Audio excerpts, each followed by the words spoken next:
because we're so close to communities and needs, sometimes we can get there faster and we're very nimble in our response.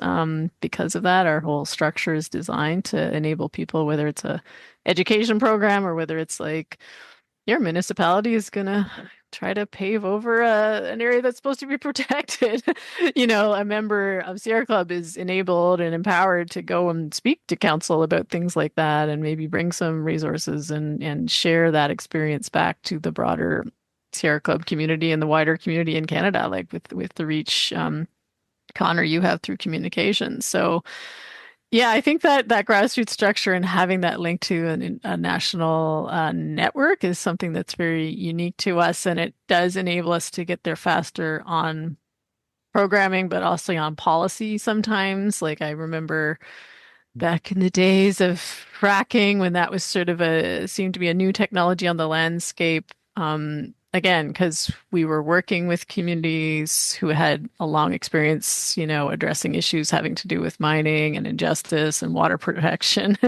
Very early on, we could tell this was not going to be, at the time they talked about it being a bridge fuel as we, finally in a few decades we'll get around to climate action, but well, in the meantime, let's frack up our watersheds and that was sort of a tempting proposition to some. And I think just because you're kind of closer to people working on the ground very early on, we were able to be like, no, this doesn't seem like a good trade-off. And then, of course, a lot of the science came out about even the GHGs from fracking, making it as bad, if not worse, than coal. So I think we're always kind of at the edge of the knife on some of these issues, and that's kind of a cool, if sometimes at times scary place to be because it might Yes. mean we're not as as resourced as other places that are that hopefully will come in behind us and join the party. I think I'm saying the same thing that you're both describing, but I've always sort of viewed one of the strengths of the club as sort of like an amplifier. Like it struck me as very good at taking these sort of local issues and bringing them up to sort of a national level because we're a national organization with the sort of chapter structure. And one of the strengths of the organization too is just the sort of diversity of staff and volunteers that the Sierra Club of Canada does have. There is an immense depth and variety of sort of knowledge and skill set. I mean, you mentioned Ole, past president, very high level scientist. David Snyder is another former president. Immense sort of skill set on the sort of legal taxation side of things. I was amazed by how many folks are either lawyers or law students. Maybe I was slightly terrified of that, being one of them myself. Maybe it's not such a good thing. We're really good at proposing new solutions. We're often ahead of the game. We're often a bit more accurate because, again, there's like that community, like you're hearing from the community and you're going, fracking isn't really a good thing. I don't think LNG or gas is a bridge fuel, right? But that's really important work. Like, even if that's a little bit more complicated work, even if it's more, you have to take a risk and go out and talk to communities and maybe not follow the path other people are following at the time and sort of getting led into, right?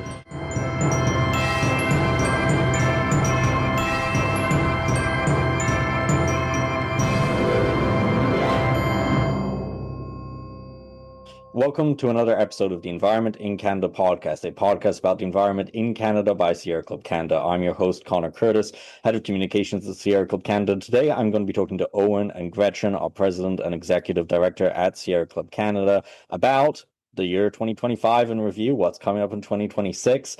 So please check it out. There's also going to be some funny clips at the end, and there's some holidays music that we've inserted with just way too many bells for you to enjoy as well. And if you want to check out this podcast, there's going to be a pre-release that's probably where you're viewing this, hopefully. That's to our supporters and website and social media followers. You can also view the Environment in Canada podcast on pretty much any platform of your choice, Apple Podcasts, iHeartRadio, YouTube, etc. But you can also find it on CKUT Radio in Montreal, and you can find it on the Harbinger Media Network, which is a cool network of podcasts that you should check out. And a final note just before we begin, that if you'd like to make a donation this year to Sierra Club Canada, Canada, you can do so by going to sierraclub.ca. Please keep in mind we have 2 separate sister organizations, both of which are called Sierra Club, but all 3 are separate. So if you want to donate to us, you have to donate to us, and that's at sierraclub.ca. Thank you so much for your consideration, and I hope you enjoy this podcast. Okay, I'm going to jump straight into questions if that's okay with both of you. So, on that note, for those tuning in, who are you and what do you do? And Owen, feel free to go first if you want. So you're making me nervous. It feels a little like a job interview. Why are you here, Owen? Yeah. Tell me a little about Why yourself. do you want to be on this podcast? So who am I? Oh God, that's a loaded question. My name's Owen Stewart, and I'm the current president or chair of the board of the Sierra Club of Canada. I think I'm in my 5th year of volunteering with the board at this point. I think I'm going to be term limited relatively soon, unfortunately. No.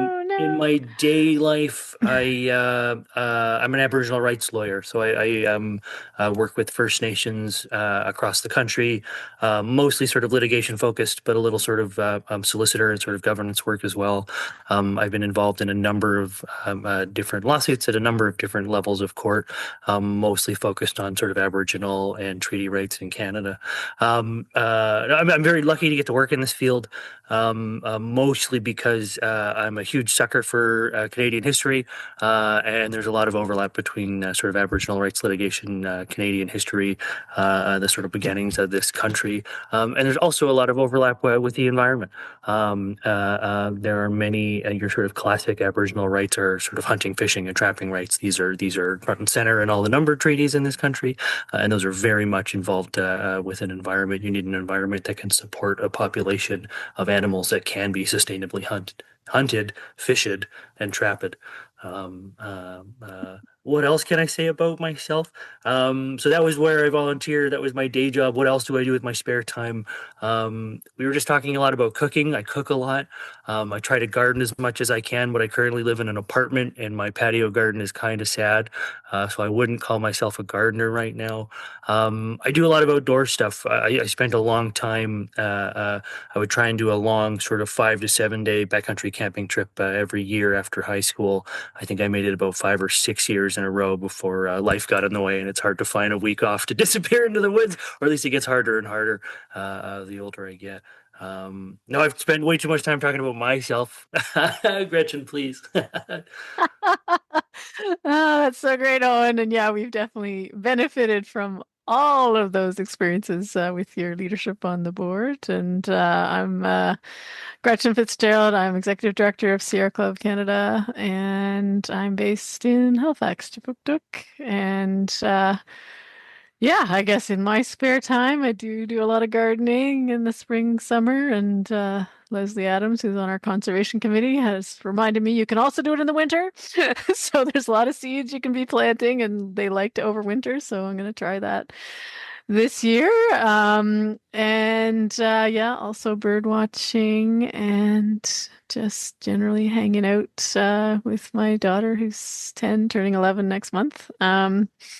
But yeah, and I've been with Sierra Club for quite some time. I started as a volunteer on the executive committee for the Atlantic Canada chapter. And when our then director stepped down, Emily McMillan, who went on to even greater stuff, for those who know her, she's now the executive director of Nature Canada. But yeah, I became the director of the Atlantic chapter, and more recently executive director for the whole organization. And we're very grateful to have you both, leading this organization and, steering the course of Sierra Club Canada. And I'm curious, what makes Sierra Club Canada's work special to you? Okay, do you have to answer too, Connor? Who are you and what do you do?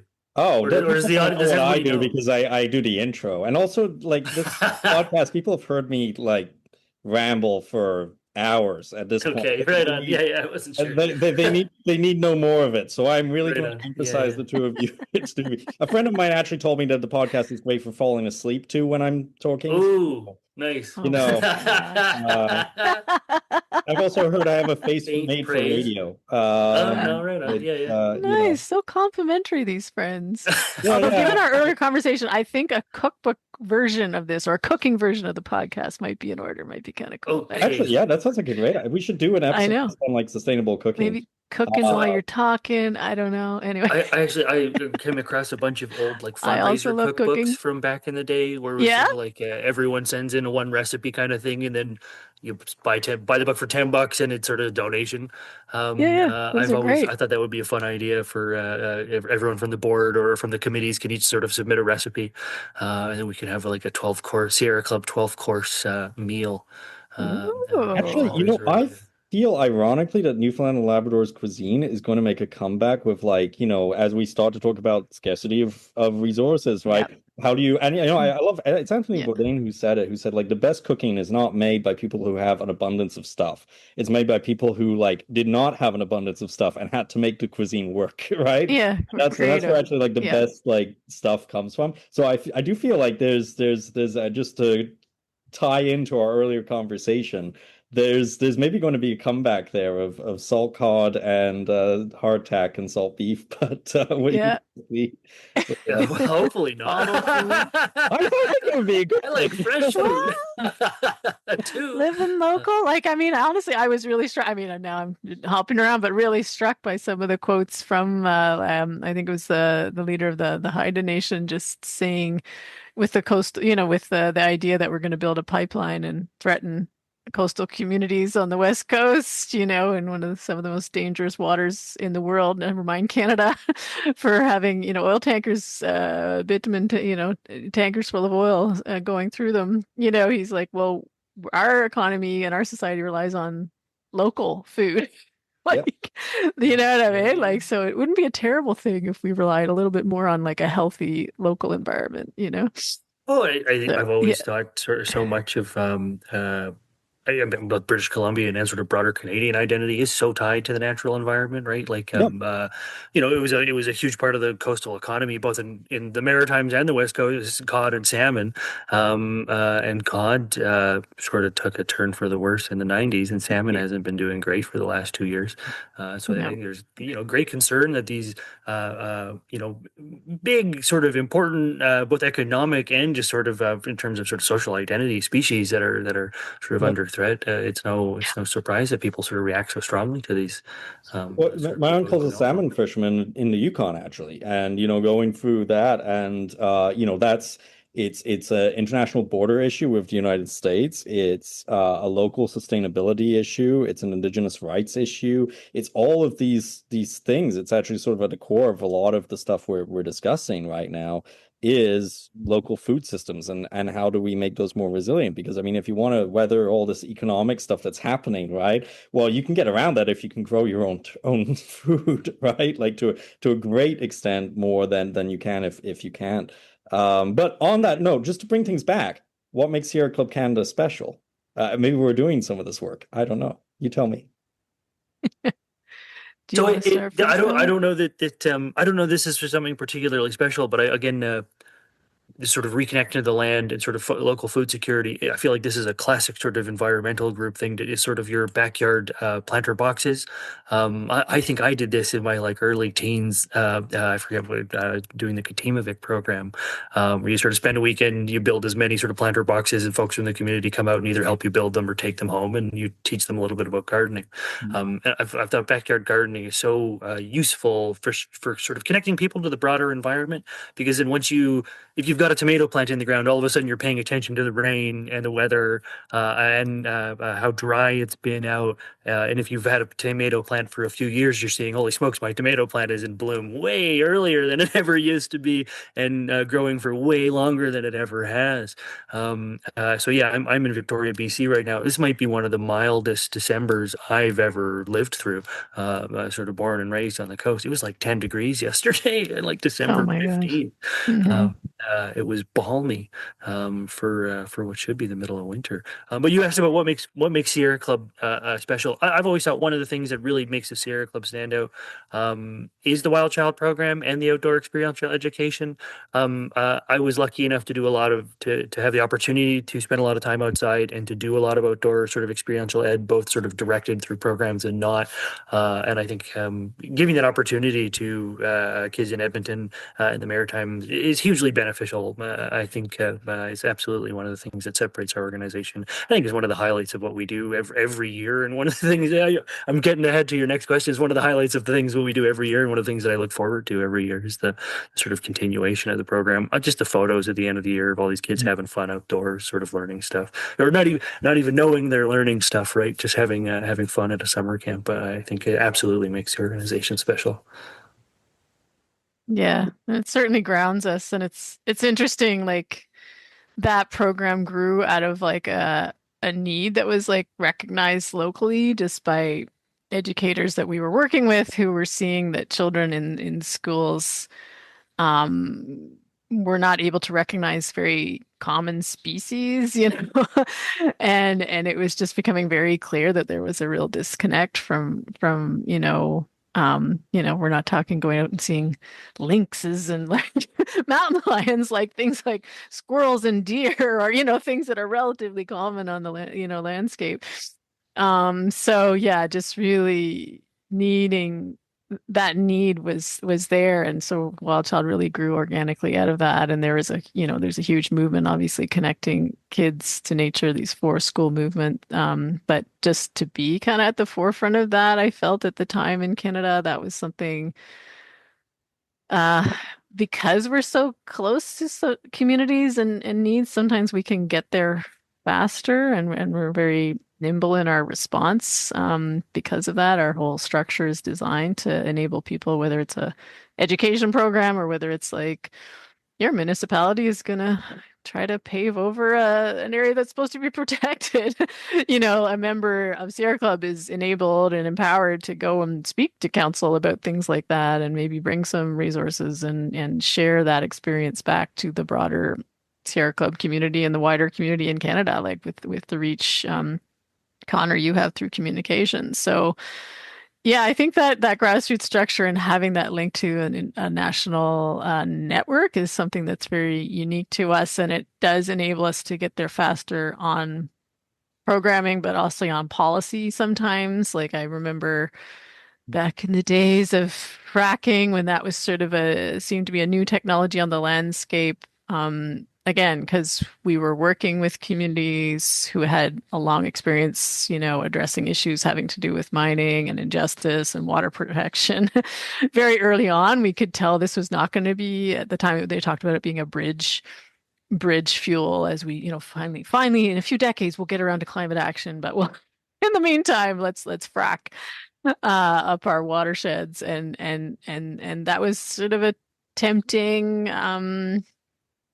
proposition to some. And I think just because you're kind of closer to people working on the ground very early on, we were able to be like, no, this doesn't seem like a good trade-off. And then, of course, a lot of the science came out about even the GHGs from fracking, making it as bad, if not worse, than coal. So, yeah, I think sometimes, and I think the similar story now in more recent times is the idea of rights of nature, or nature having inherent rights, and we need to really pick up our understanding and how we act on that. I think that's a new concept for many folks in Canada, although a very old concept to many other folks around the world and in Canada. But I think we're there faster because people are really seeing some of the problems with some of the conventional approaches to maybe conservation, and we really do need to change how we think about nature as a resource, and flip that over to something that we have a responsibility toward. And yeah, I'm really pleased with that. But yeah, I think we're always kind of at the edge of the knife on some of these issues, and that's kind of a cool, if sometimes at times scary place to be, because it might mean we're not as as resourced as other places that are that hopefully will come in behind us and join the party. But Well, I actually yeah, noticed this, and it's funny you mentioned yeah. fracking. I've got my Newfoundland and Labrador fracking mug Oh, that was made around the time oh we were my fighting fracking. It gosh. has all the chemicals I in the forgot to fracking put on fluid my that's frack listed around pot. the rim of the mug. So as one thing Ah, you can ponder what would have been in the would have world been, of the Buddhism except moratorium. for And people I stopped talked, it. well, Yeah, I literally got talked my to frack somebody paw button. just the other day who was Yeah. saying, I remember Sierra Club from back when we were fighting as a community against this, was helping with resources, was there. And you talk about that being the edge of the knife thing, Gretchen. I mean, I wasn't part of Sierra Club back then. I was involved at the community side of that fight. And Yeah, I and often there do was find that huge. thing. Yeah, Yeah. we're there first. And then, as you say, Mm. people kind of follow in behind, which is scary, but it's kind of the case. Yeah. Yeah. Yeah. And I guess I will say more internally, maybe our structures are kind of, maybe sometimes a little bit complicated to navigate, but because we have that grassroots nature, you're always learning and meeting new people. And I hope we have a welcoming attitude toward Yeah. all kinds of folks. Like I think there's a real diversity of people in Sierra Club, which is really cool. So I hope, I yeah. think I'm saying the same thing that you're both describing, but I've always sort of viewed one of the strengths of the club as sort of like an amplifier. Like it struck me as very good at taking these sort of local issues and bringing them up to sort of a national level because we're a national organization with the sort of chapter structure. And maybe I'm just sort of describing the opposite side of the same coin from what you guys were saying. But that's something one of the things that's always struck me about the organization. No, I think you're both describing it well. And again, yeah, I get it's a little more complicated. I was saying this on the podcast with Taylor. It's a little bit more complicated.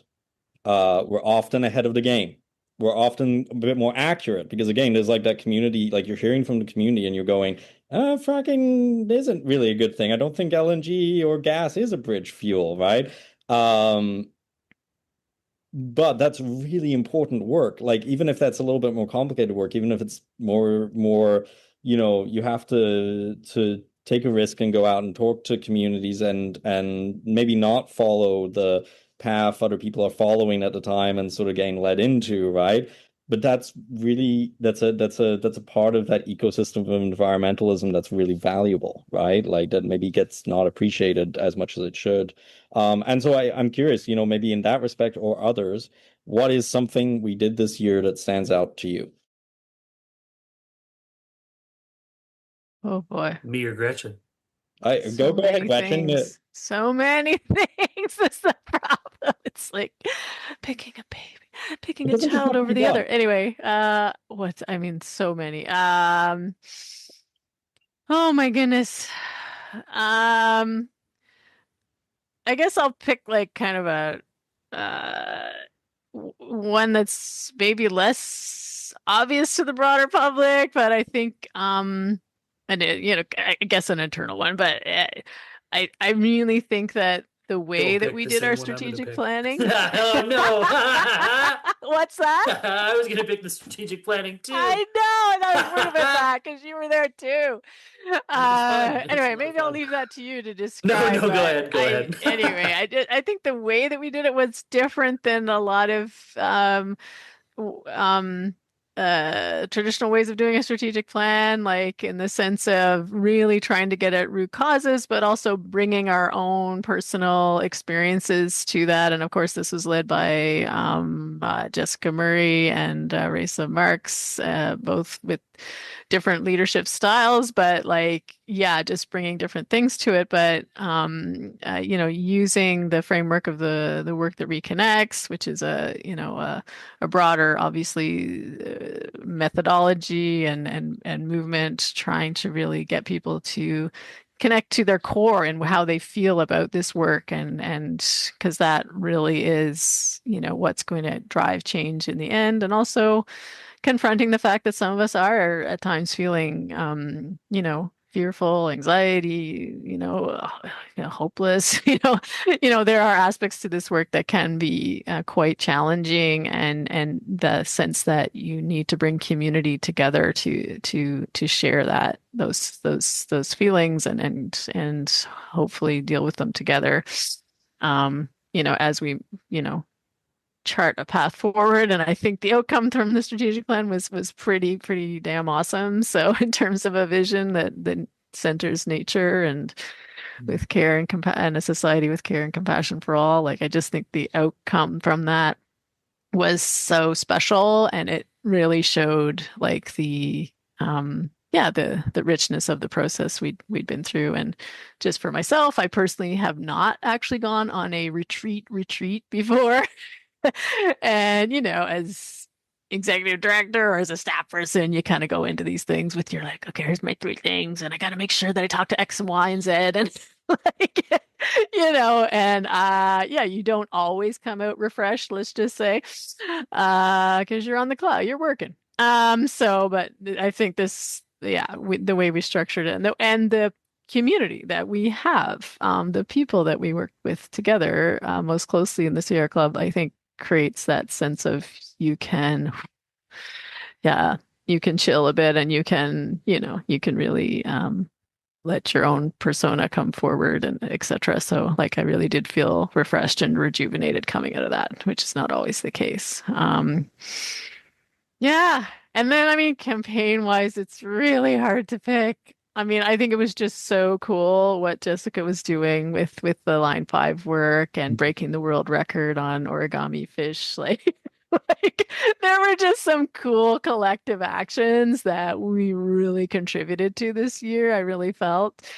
And that's having to do with raising awareness of course, the central importance of the Great Lakes, healthy Great Lakes, healthy waters, healthy fish, and yeah, working with folks all around the Great Lakes to yeah, break the world record on folded fish and presenting that to a decision maker to say how strongly we believe the Line 5 pipeline should be built. I think the collective movement building on the emissions cap, Mm. the cap on emissions gas, which unfortunately the federal government has, I think, put through the wood chipper in recent months. But the community building and the collective action and the town halls and the letter writing and reaching like over 2 million people with messaging, that still exists even if the leadership at the top has failed us. So yeah, I think that kind of stuff is really cool, and the work to protect the Ottawa River, I think, with QUÉBEC First Nation and Ole Hendrickson particularly championing that as the chair of our conservation committee, past president yeah, of the Sierra Club, just that partnership, I was at a rally, and I was fortunate to be in Ottawa when they were hearing one of the cases about this issue of putting nuclear waste, um, very close to the Ottawa River, without actually considering the impacts on, of course, Indigenous rights and obligations to consult, but also endangered species in the case that we're involved in. So not considering impacts on Sorry, all. I got to that are pause for there. a second. I got people at my Yeah. front door asking for something. I No will be worries. right back in 2 seconds. Oh yeah, no. It's Yeah. actually heating upgrades. Oh, nice. Yeah, Hmm. those are So more important. it's very. Ye- I Very apologize about that. important. It is actually around, like helping the environment, funnily enough. So that there you Making your go. house warmer. Yeah. And also, yeah, and if I don't know if Efficient. you can hear the fan going in the background, but that's the sound of things getting a little bit more sustainable there. Things getting warmer. Oh, Maybe. are they doing the Warmer. test on efficiency? Is that what they're doing? No. It's Like the just it's a new heat pumping system that's being installed. So there you sweet. go. So anyway, but I'm going to cut That's the most of answer. that A heat out pump in every whatever. in A every turkey in every house, pot, right? a heat pump in every pot. I don't want to say heat pump in every pot. Yeah. Do not put your heat pump in your In your thing, yeah. Yeah. in Yeah, your you cooking cannot, yeah. equipment. Perfect Yes. sous vide turkey Yeah, no, no, no, in no, three no, I days. don't want to be a sous vide turkey though. What do you call it? A no. sous vide turkey? I do Yeah. not like the sound of that. So No. on that note, Yeah. so like Gretchen, you were talking about QUÉBEC and Yeah. the All's work, yeah.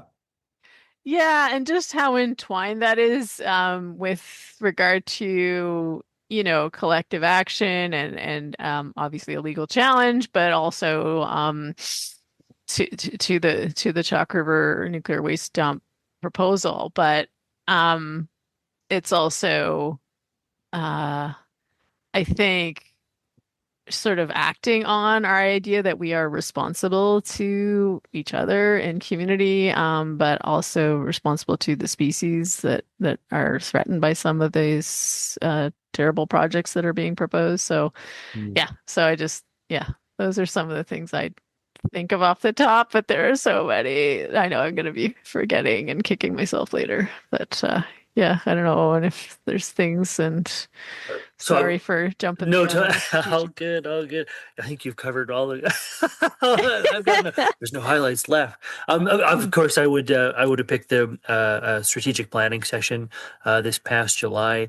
I think was it the first one in 15, first in person one in In 15 person one years or in something a like 10 years, while. something I'm like trying that. to think, at least 10 years. I think it was around 10 years because we did get together, but nothing as rich and Oh, yeah, deep and as it that. just Yeah.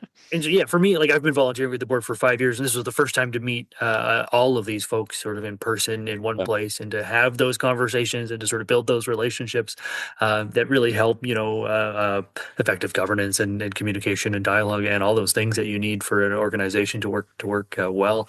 Um, and I think I mean, I think it highlighted one of the strengths of the organization too, is just the sort of diversity of staff and volunteers that Mhm. Sierra Club of Canada does have. There is an immense depth and variety of sort of knowledge and skill set. I mean, you mentioned Ole, a past president, very high level scientist, knows a lot about sort of climate change. I was talking to him about. Uh, Forestry byproducts and how they can be used as a potential way to address climate change, which was fascinating. David Snyder is another former president. Immense sort of skill set on the sort of legal taxation side of things. I was amazed by how many folks are either lawyers or law students. Maybe I was slightly terrified of that, being one of them myself. Maybe it's not such a good thing. But I mean that in jest. It was Yeah. delightful to meet everyone, and I thought they were all very sort of intelligent and well-meaning. And so, yeah, it really stood out to me as impossible to avoid as a highlight of the year. Yeah. And I'd never been to Guelph before either, and so Yeah. that sort of ties into all the kind of magic for me a little bit. That part of Ontario in summer, it was a new experience for me, which was really nice. Um, one of the other things you both mentioned was that we're sort of a cutting edge organization. We're looking for sort of cutting edge. We're the cutting edge of things, and I would frame that as slightly differently. Where I think we're really good at proposing new solutions. Yeah. Where the problems that we are generally the problems we're talking about are problems that have been around for 20, 15, 30, 30 years. Yeah. We've been talking about climate change for a long time now. I think it's oh God, I'm going to forget the case off the top of my head. It's a Crown Zellerback where the Supreme Court of Canada, says the environment is the issue of our times. Well, that was 30 years ago, and it still seems pretty topical. Still up there. Yep, still there. Yeah, and so these are decades old problems that we're dealing with, but we're constantly looking for new solutions. A lot of what we've been trying hasn't been working, or it's been only partially successful. And I think we're a really good organization at looking for new ways to address these things that will have a bigger impact. Yeah. And so I think that's really important for the organization. Yeah. Well, I'm actually curious on that note. What do you have to say to people who are maybe concerned about some of the significant setbacks, environmental action that have happened recently? I was thinking about the emissions cap, Gretchen, and I've been thinking about it a lot recently. Obviously, like you want to see an emissions cap happen. At the same time, without even the pressure on that, do we expect, and this is the thing, like, did you expect government to do anything? I think people are saying, I hear some people saying, oh, just kind of trust the government to do its thing. It's like, well, no, if you don't put any sort of pressure on them to take climate action, you get nothing in the end, right? Like it's just the corporate lobbyists on the other side pushing on the government, and it goes in that direction, right?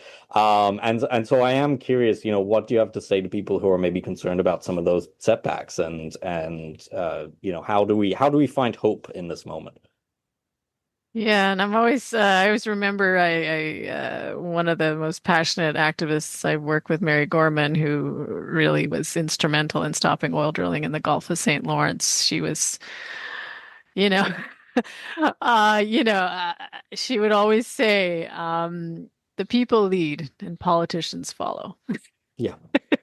And I think it really is good to remember in a democracy, at least, and hopefully we can have an increasingly functional democracy in Canada as in the years to come. But it is the people who decide, and you have to remember that. So I think never, never, never, ever cede that power that you have either by leading by example, like by actually doing the stuff that needs to happen. And I guess, Yeah. the Let's Plant campaign this year is really emblematic of that. Like, we are actually going to get volunteers across the country to plant 1 million native plant seeds. And Yeah. through that, we're creating habitat for endangered pollinators, bees and butterflies and wasps and all those critters, but we're also like educating people. So like we are actually doing the stuff. We are putting our hands in the dirt and doing the things. But politically as well. That's what the energy democracy movement is about, is like in community, we are going to push for better solutions that actually create more affordable energy. Now, all these renewable energy sources like solar and wind are actually more affordable and storage more affordable than their alternatives, but they're also have huge potential for local benefits. That can be happening at a quite a small scale, trying to get your municipality to do something about, solar panels on roofs, or it could be like our new Atlantic Offshore Wind Alliance coalition, where we're pushing for pretty large scale energy development, but we're also at the same time pushing for it to be done right, which in our minds means local benefits, respect for the environment, respect for Indigenous rights. So, I think what gives me hope is that I know the people around me are as concerned, if not more concerned, about the things that I care about. And we are going to lead the way either through doing the stuff ourselves or, causing our elected leaders to do what's necessary. But, no question, it has been a dispiriting couple months to see things pulled apart unnecessarily as well, because there is support for these policies. There is a need, and goodness knows with the wildfires we saw in Newfoundland and Labrador this year, and our activity there pushing back on oil and gas has really pivoted to like working with people who are genuinely concerned and fearful their communities are not ready for what's to come. So people at the grassroots know the change is necessary and needs to happen. Yeah. With regard to energy systems, but also obviously with regard to resilient natural systems that can absorb some of these changes. But yeah, that gives me hope. And of course, being in the position I'm in, they always say, being active in the issues you care about really becomes a hopeful cycle of hope within, yourself. So I'm in a privileged position to be able to take action every day through my work, and by working with others on these issues. So that feeling that momentum is really genuinely gives me a sense of hope. Well, That's and I think really it's cool. Well, and I think it's funny that there was a good piece in the Energy Mix the other day looking at some of the polling that's being used to try and say people don't care about climate anymore. Actually, when you dig into it, they do. We just care in different ways. Like we care about the fact that there are corporations taking a bunch of money from us in inflation. We care about the fact that our homes are threatened by wildfires. We care in that we want to see these policies that were scrapped, as you say, had a lot of support because they're not going after individual people. They're going after the big corporate polluters that people actually do want to see action on. And it's funny how and there is that dual approach, right? You do it at a local level. You also put the pressure on the politicians to try and do the upper level work at the same time. Those two, strategies are not mutually exclusive things, which is interesting. Yeah. No. They'll want to join the parade. Yeah, exactly. You lead it. That's the cutting edge of the knife thing or the new solutions thing. Owen, did you have any thoughts on I often find myself the environment isn't a zero-sum game. It is not. Oh no, we stopped this project, we've done it, we won, and there is no. Oh, this project's moving forward. We're doomed. Yeah. And I think it's easy to fall into that mindset where oh, this legislation has changed. That's bad. I'm depressed. And the environment doesn't sort of work that way, right? It is sort of 2 steps forward, 2 steps backward. It isn't black and white like this, and so. there can all be all these setbacks that may not necessarily have a huge impact on our trajectory. And I think it's important to remember that the little things that we do have an impact, right? Like where some of these big picture things might be depressing, but the little things are still optimistic and helpful. If there were black and white solutions to this problem, we probably would have solved it 40 years, much quicker than we've been able to now. I think it's also really important to remember just sort of where we are as a country. Some of the rhetoric around climate change and maybe sometimes it is justifiably sort of doomish. But I think for where we are as a country, we are, incredibly wealthy relatively. We're incredibly well educated relatively. Hmm. If there's a country, we have strong institutions that, are generally working in the public interest. If there's a country that is going to be able to weather the negative effects of climate change, Canada is in as good a position as any. And I think I take great optimism from that. It might be a little cynical, but I think it is worth remembering that, right? Things will be worse for folks in Bangladesh from climate change than it will be for folks in Toronto or Calgary. I also think it's important.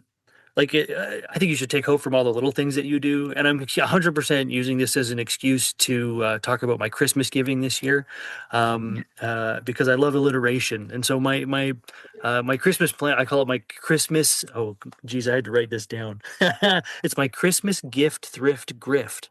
And so all my Christmas shopping this year is Love from a it. thrift store. And so I'm very much trying to recycle, reuse, not put newly produced things into the sort of consumption stream. And obviously, I don't expect this to have any big impact on climate change or to save, any acres of green space.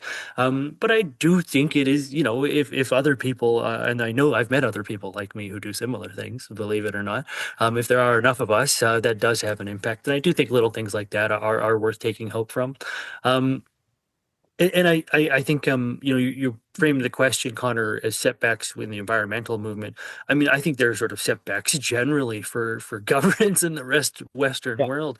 We're having an incredibly difficult time conversing as a community on difficult topics, be the environment, immigration, the economy, what have you.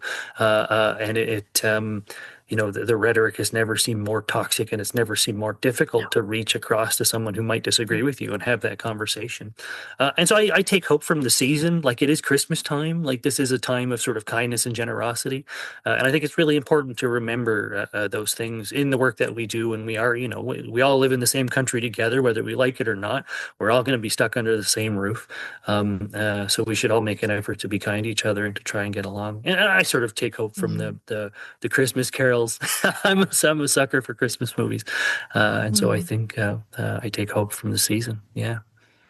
Oh, yeah, that lovely night where he learned some lessons that night in the Christmas Carol. Yeah, Oh, that's that's for right. sure. And then he Like, wakes up in the morning and he's so yeah, joyful yeah, and yeah. yeah, exactly.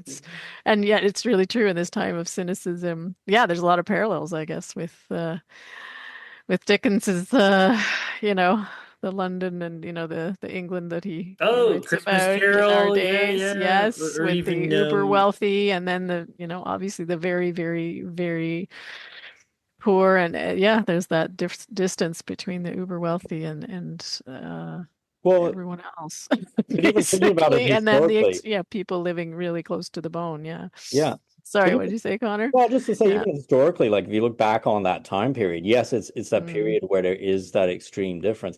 It's also a period where we get a lot of like social thought from that has shaped like that went on to shape like the next 2 centuries, right? So like I always say this, it's funny like this, like we can look at this as a period of doom and gloom, or we can look at this at the period and we can say to ourselves, oh, we're not going to propose anything new to fix this, or we're just going to try to salvage what Oh, we have. But these are actually the periods in history when you get the new ideas, right? This is the period oh, well, where people are problem solving, right? I mean, Um, frankly, all these things that everybody in the country takes for granted, the union movement had to fought for in the 1800s and early 1900s, like mm, weekends or 40-day work weeks or mm. child labor, things that nobody disagrees with anymore. um, uh, they came out of the fact that there were kids working in factories losing hands and stuff, right? Like, and there were I mean, no as horrible safety as it is, laws. yes, yeah, that's Yeah, where it actually comes from, right? Or But even, I think, environmentalism itself in that period is starting to industrialization, the impacts on the yeah. environment, people are looking at it, Mhm. and you get the birth in many ways of the sort of early conservation environmental movement. Changed a lot since, I think in a very good way, has focused on justice since the 1970s. But it starts back in that period that we're describing as like similar in a way to now. So I Mm. won't be around obviously, but in a couple of 100 years time, I'm going to be interested. I'd love to see what people are talking about and how they're looking back on this period, and maybe there is some hope to be had there in thinking about, well, we've been here kind of before, and it generated these counter movements, as I say, unions, environmental movement, and those went on to shape the next couple of 100 years. But anyway, yeah. Yeah, and So are you who are the saying, ghosts that Connor? are going to visit us in this Yeah, this exactly. this Yeah. Yeah. time of Oh turning? man, Like who will that's it really be? interesting. Yeah, I love that. What This is the it'd Sierra be Club it'd Christmas be Carol. surely it'd be like J.D. Rockefeller. Mm. Or well, he was a big oil baron for the 1900s, I think, Yep, right? Rockefeller. exactly. Yeah, Um, who are the uh, ghosts that are going to who visit the else would tech it bros, be? you know? Yeah, yeah, Yeah, exactly. yeah, Yeah, yeah, yeah. yeah. That'd be funny. And Uh, make us smart, make them smarten up, but make all of us see that things can be different. That's an really environmental cool. Christmas Carol. That would be a good. That would be a It would good be a good, skit. it would be a good one Yeah, actually. yeah, yeah. And I guess, just to go back to your thinking there, Owen, about, yeah, this is a time of cynicism and, it's sometimes despair. I think the work on countering misinformation is so, so important. And I think, again, we're on the forefront of that with some of the work about, talking to each other with kindness. And maybe something you would say online is not something you would say to someone who you met at the grocery store who you're Mm. seeing at Oh, I'd go further and say it you know, definitely isn't. yeah, Everyone has met a keyboard warrior online and then met them in person, and they're yeah, a normal Totally. person who's not typing toxic mean thing, right? Like you yeah, can, yeah. in And conversations with friends and family and my brother, it's sort of been like, stop talking to me like I'm on a group. Stop talking to me like you're posting on Reddit. Like yeah, like it's this is rude. me you're talking Yeah, to. yeah, I yeah. know you care about these Uh, things. no, only We just we have something in common. Yeah. I find I find so much of social media, the dialogue in social media is all just sort of about either like one-liner jokes or trying to Yeah. dunk on somebody. No, just trying And to you look. can't talk to someone in person like that. Like you can't No. No, do it. Like it would be no. rude. Yeah, I'm sick of people taking their online personas and sticking them in real life and communicating that way. It's not appropriate. Well, it's one of the Yeah. reasons why, as you say, like this getting people outdoors thing that we do can be really important, because I had this conversation in Newfoundland where, of all places, right? You'd think this would be less the case, but they're talking about, yeah, kids growing up these days and not getting outside and not going to go do things and not learning the skill sets. Because the other thing the Wild Child programs actually teach are a bunch of outdoor survival skill sets that are super important. And like Yeah. not being, I think somebody said something like, yeah, they wouldn't survive like 2 hours outdoors now. And that's not the way that traditionally the kids here grew up. That's not the way I grew up. I wasn't by any means like super immersed in it or anything, but I grew up knowing, the basics of how you light a fire and the basics of looking after yourself Oh, if you get stranded outdoors. 100%. Like Yeah, yeah. that was something that was there. And so like there's this dual thing where like with that program in particular, or just the hikes, to just taking people of all ages out on hikes or Mhm. something, you're not just getting them you're getting them one, like a bunch of skill sets and like exposure to nature that's actually super vital if we want to survive the things that are probably coming. But also you're getting people to be able to talk to each other in that offline space for once and actually have to And really face some connect. consequences Yeah. for what they're saying. And I mean, us too, right? Because we then interact, as you were saying, Gretchen, it's like we're more accurate because we actually talk to people, right? We're not just in our echo chamber of, what other people are saying about that. We have to confront people then, right? And Hmm. actually And what hear from what them. yeah, Yeah. what is really valuable to community, right? And yeah, Yeah. just a PSA, we are going to be having more of an outings training opportunity in the spring for members of Sierra Club so that they can lead outdoor experiences for others in their community and yeah, create spaces where we can connect to each other and nature. So keep your eyes open for that. It's coming in the spring, so very very Well, cool that we're able to do that. Well, that's a great Yeah. segue, Gretchen, because the next question is, what are you looking forward to in the year ahead as part of Sierra Club Canada? We're coming up on time, Mm. so I figure I'll just I'll throw that one out there as our last question. Oh yeah, I very much so. I'm really looking forward to that and just the collaboration. There's folks from the US Sierra Club coming up to help with the training and have been so helpful so far. And this is like a huge piece of what w was central to the founding of Sierra Club in the United States way long ago and always has been central to Sierra Club Canada and our 50 years of history is that connection to nature. That's where really the rights of nature, we're very comfortable with that concept and that framing. I think that's because of this idea that we are not separate from nature. We are connected to it. And the more we can connect um,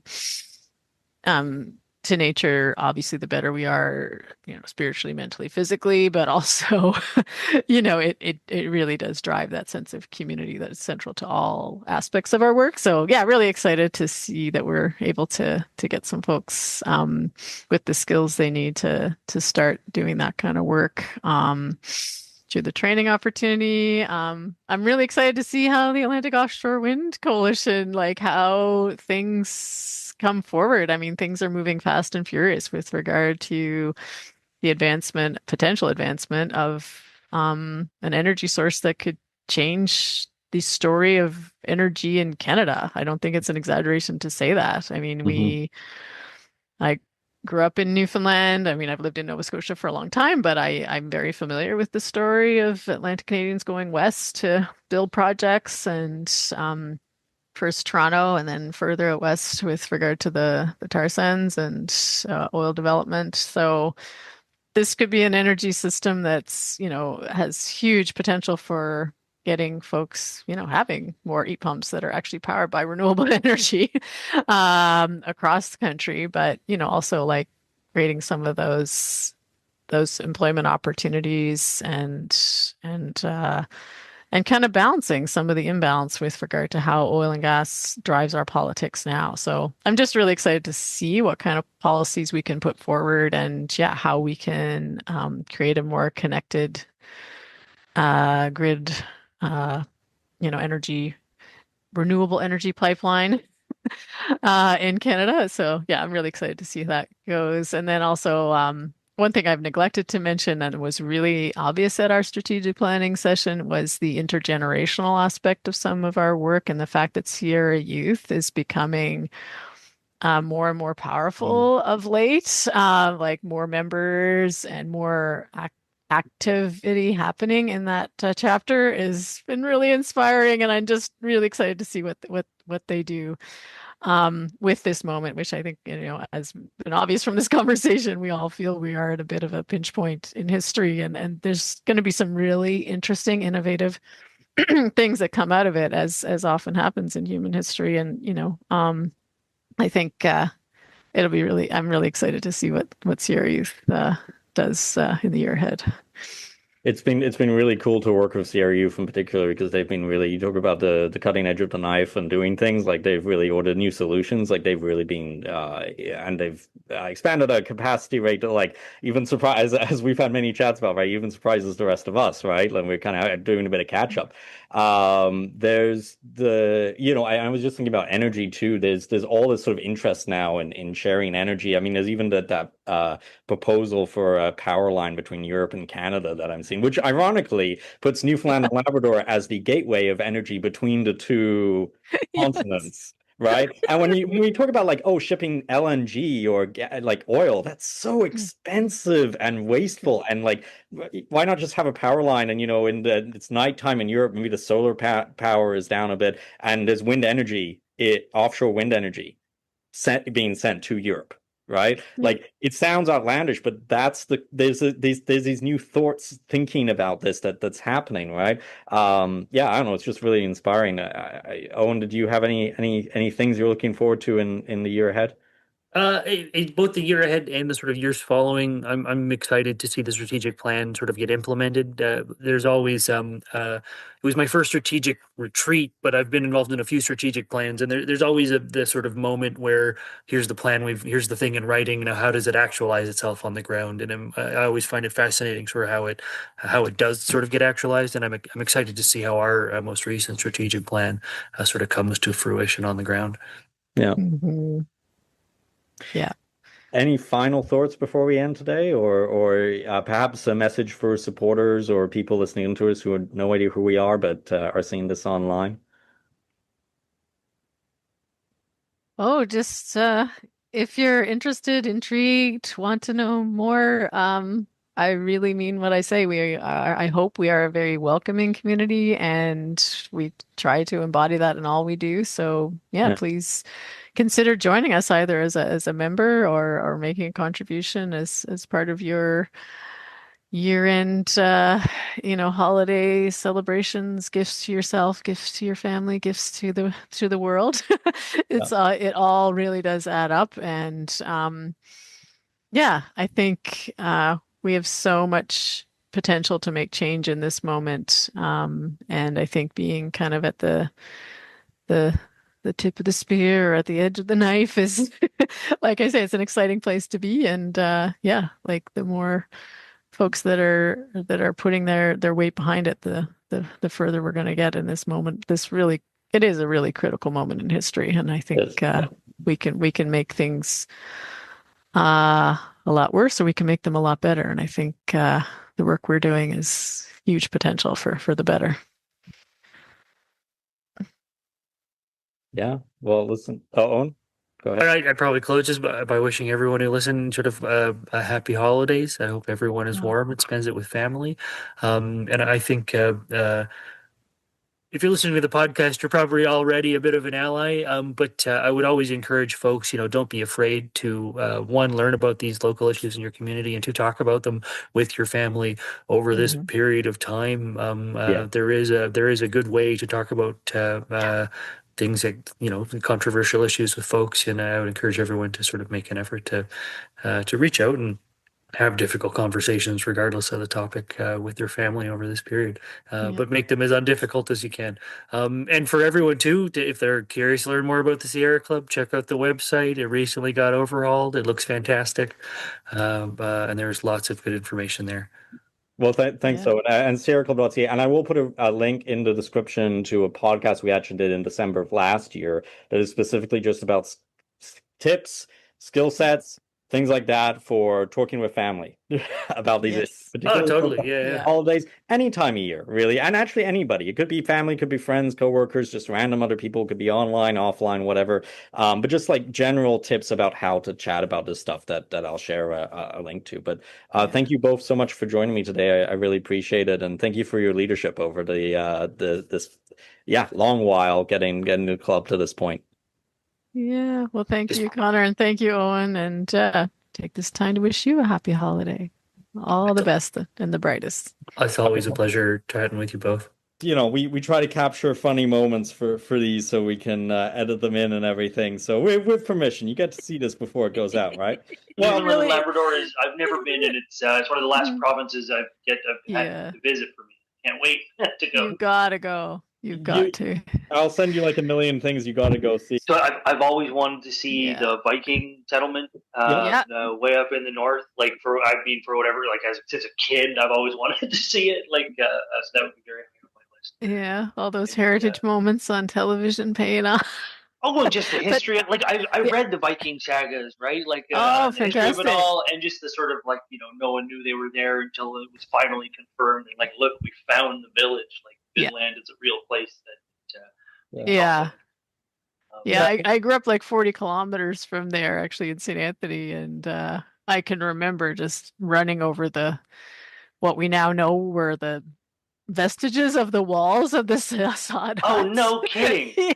When I was growing up, like early, it was just sort of mowed. I mean, they had figured it out, but it was like mowed grass. Yeah, no fence or anything. It's Cool. Historic site and recreation and all that stuff. But yeah, but it's also just beautiful. Like And it's I just God's country up there. It's a really, really gorgeous spot. where am I going with this? I was in Fort McMurray recently, and Oh I yeah. managed to find a Newfoundland cafe Oh yeah. that had just opened 3 months ago, and I could barely understand the guy I was ordering from, and then two, I didn't know what to order because dressing means something different apparently to what I'm used to on the West Coast, and it's sort of little things like that I think are so fascinating about just the diversity in this country. Well, yeah, I'll come back here to visit with my family, and then my wife will say to me, "Oh, you've sped up your speaking. You're talking much faster." And it's true. Ever since I started living in Montreal, my speaking has gradually slowed down a little bit, right? But I come back and I talk to a few people, and I don't have the accent,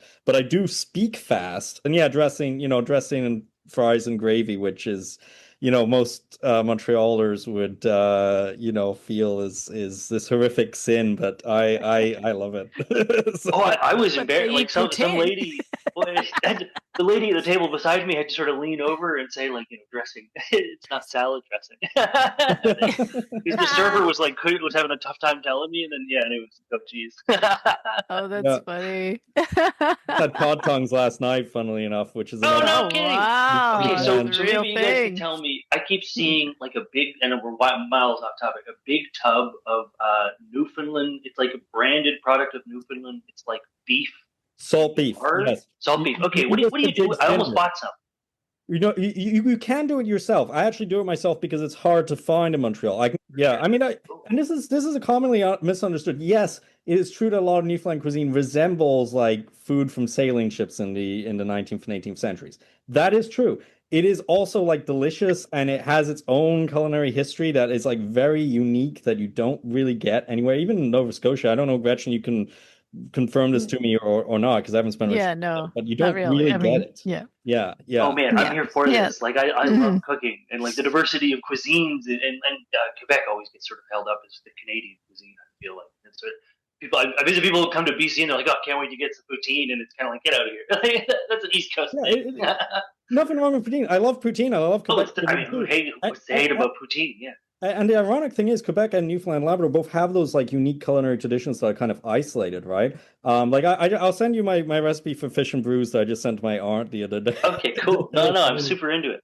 Before we end today, just a reminder that you can find the Environment in Canada podcast of Sierra Club Canada on the streaming platform of your choice. But do check out CKUT Radio and the Harbinger Media Network. And a big thanks to them for broadcasting this. And a big thanks to the Energy Mix, too, who we've been hosting a community energy showcase with that covers some of this work as well. So you should check them out, too. And do consider a gift to Sierra Club Canada if you're considering giving this holiday season. And just a reminder again, there are 3 different Sierra Clubs: Sierra Club Canada, Sierra Club BC, British Columbia, and Sierra Club United States. And all 3 are separate organizations. So if you want to donate to one, you have to donate to that one. And we're at sierraclub.ca. So do check us out, check out the work, see what you think. Whether or not you like us is totally up to you. So thank you so much for tuning in, and just a big thank you to all our supporters, to all the people who follow us, to all the people who follow our work.